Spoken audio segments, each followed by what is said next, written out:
Inthekeyofchange.com. Here I have Kevin Lyman, who is the founder of Warped Tour, as well as the Warped Eco Initiative. And we're here today at Blue Water Baltimore.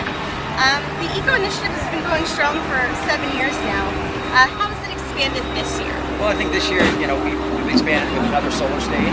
That's our biggest investment, and we have now 20 bands a day that are running on full solar power at each show. So we're not quite a third of the bands, but almost a third of the bands getting to play on solar. When the technology grows, we're talking about expanding even farther. That's our biggest change. We're still using the biodiesel. We still have all our eco, but I think another thing is all the bands getting at the end of the night running through the crowd with kids collecting more plastic bottles. So I think we're trying. We're still leaving a footprint. It's not perfect. At least it's a lot less deep. Yeah. A lot less deep. Are there attempts to do outreach like this in all the cities you stop at, or no? We pretty much, it's one stop per day, summer, because we only get 6 days off or 7 days off the whole summer, and everyone just finished a 6-day run, and we go have today, which we volunteered, and then we start 13 shows in a row. And we'll end those 13 shows in a row in Phoenix, Arizona. We get 1 day off, and then 8 shows, I think, up the West Coast, and we're done. And it's wonderful to see so many musicians taking their very, very sparse time off to come out here. I think it was musicians. I think that, my crew, but seeing more musicians getting involved is a great thing. How did you get linked up with the Blue Water Baltimore? Well, it was just, someone from the aquarium that we talked to that came to work and said, it'd be great to do something with you guys. And then this discussion came, and a few other people got involved, and they narrowed it down to this project. And, it was a big project. The mural, a great base on the mural, and still, we moved a lot of rock. And that was a lot of physical work, so I'm tired. Well, I won't keep you much longer. That's all right. How many different bands do you think are here helping out? Bands? It was nice to see they all raised their hands.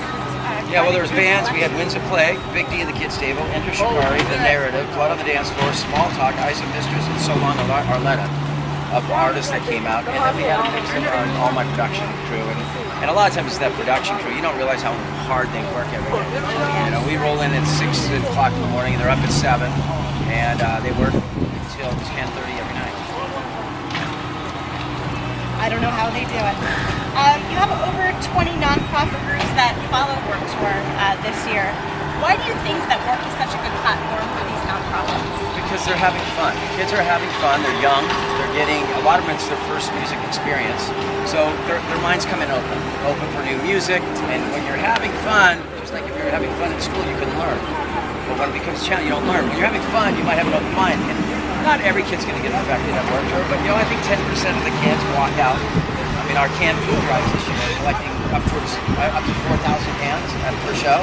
From 1,000 to 4,000 cans. We were collecting a couple $1,000s for the food banks. We're collecting those cell phones.